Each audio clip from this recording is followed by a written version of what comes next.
dafa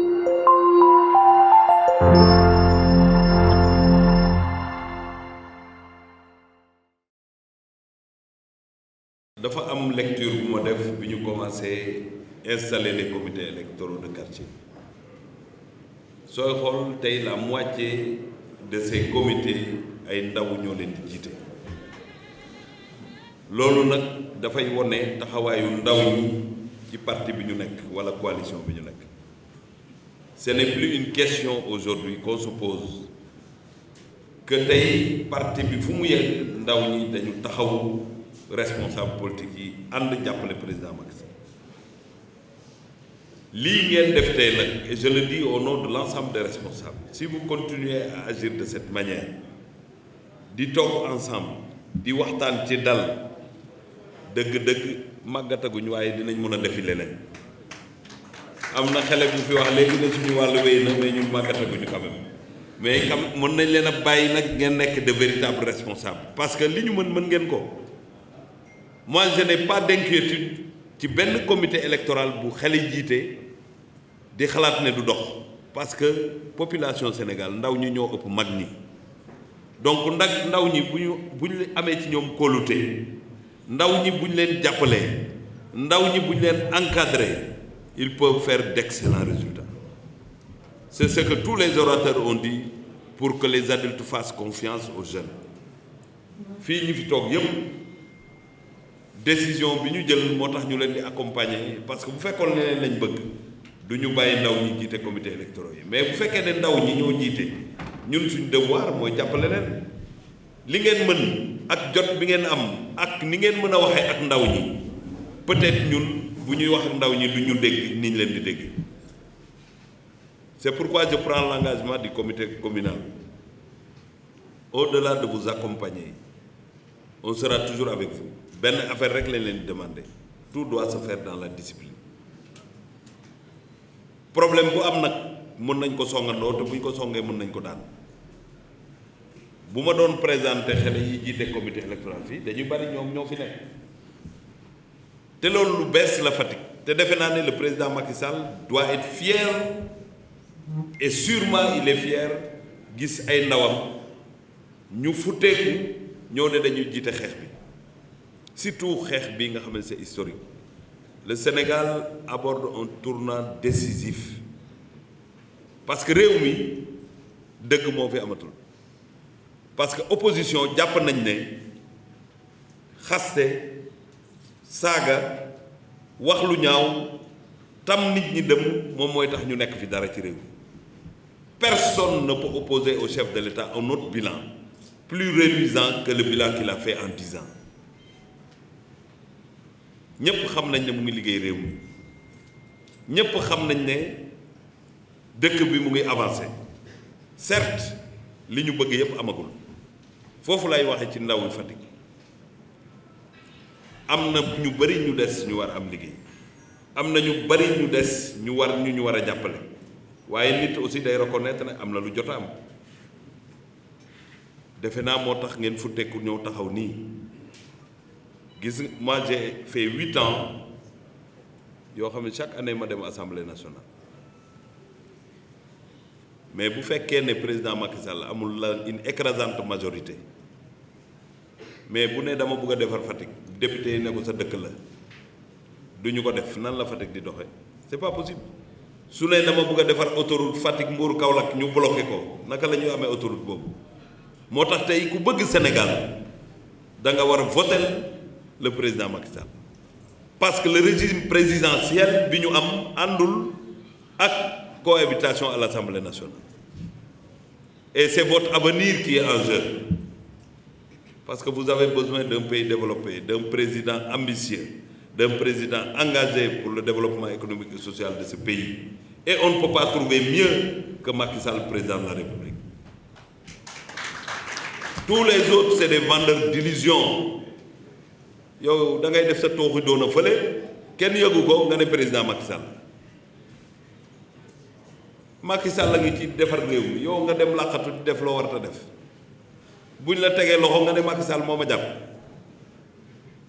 loolu xel mënu ko nangu te yéen ay nandi te ngeen booy yi fii man leer na ma ne ku leen jox réew mi ngeen doxal ko parce que kenn gënu leen a nand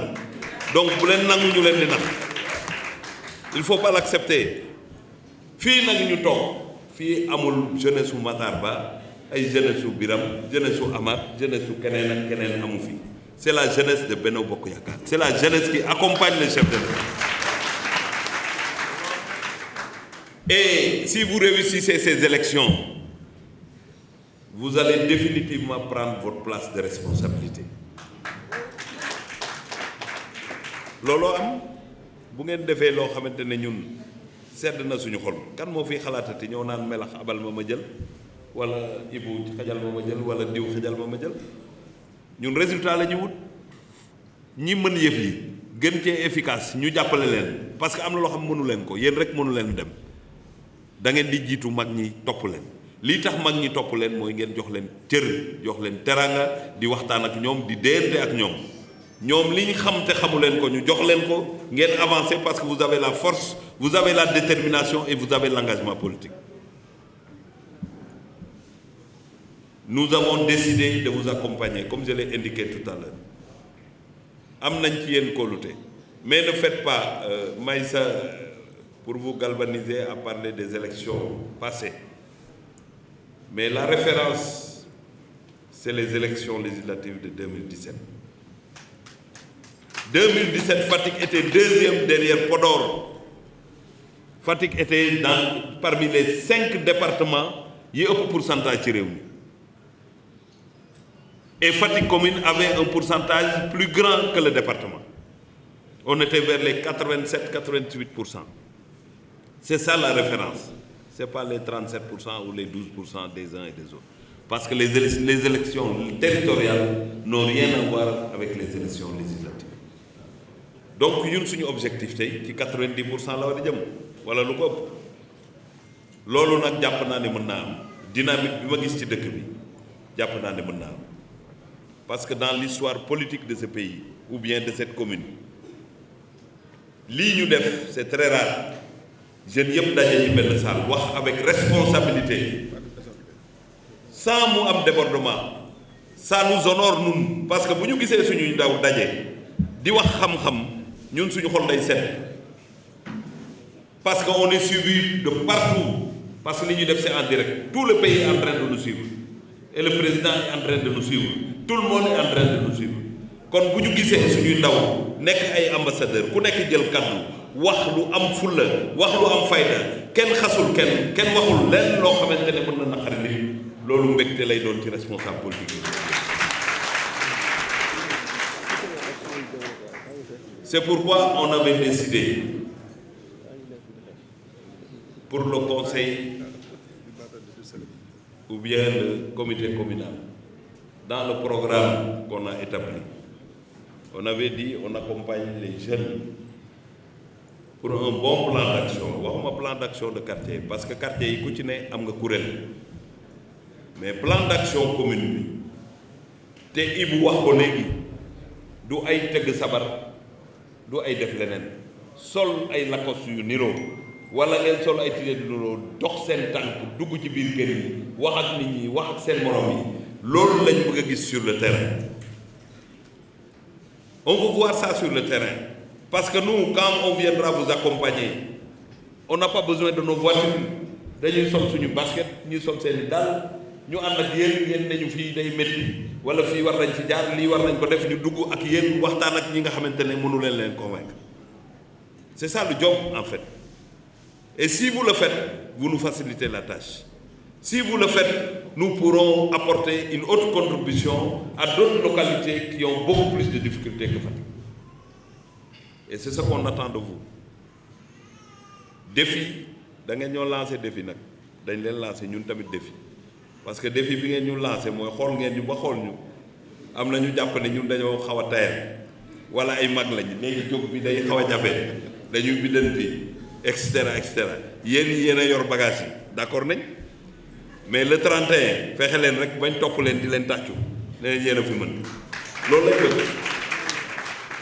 su boobaa lu ñëwati ñu woo leen ne leen kaay leen xool fu ngeen di toogee ñun daal ñu ngi ci gannaaw yor ay bagage di leen jox ngeen di dox Le comité communal avait décidé de vous octroyer une subvention de 5 millions. Mais, vu votre engagement, si ça marche, on va vous suivre pendant une semaine. Moi, je mettrai encore 5 millions. Ça fera 10 millions. Mais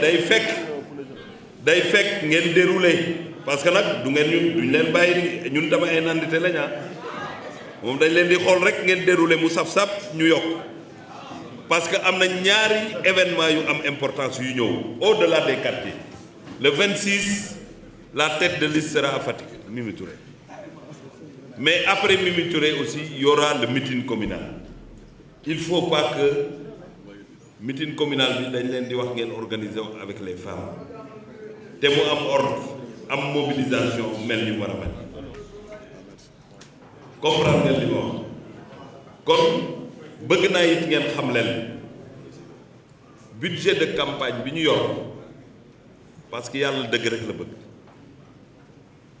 bi nga xamante ne parti bi joxe na fii responsable yëpp ku ci ne contribuer nga millions yi nga am jox ko le trésorier loolu it dafa baax nit ñi di ko xam ñi ñëpp amul ku ci làmbul sa poos dugal ci biir budget bi pour que ñu mën a jàppale jigéen ñi jàppale jeunes yi jàppale mag ñi jàppale les groupes socio-professionnels et je dois le dire au nom de la jeunesse qui est là dama bëgg ngeen sargal ces responsables là parce que ku fi génnee xaalis rek am nga soxla bàyyi ko képp ku fi génnee contribution am nga soxla boo xamante ne farata la mais da nga koy bàyyi pour accompagner le chef de l'État. Je dois le dire et je dois les féliciter pour leur engagement et pour leur ouverture. Je parle à leur nom tous ñu ngi leen di sant di leen gërëm ci seen taxawaay bi ngeen def mais il faut que ngeen gën a jàppante programme bi ngeen di def na nekk un programme inclusif.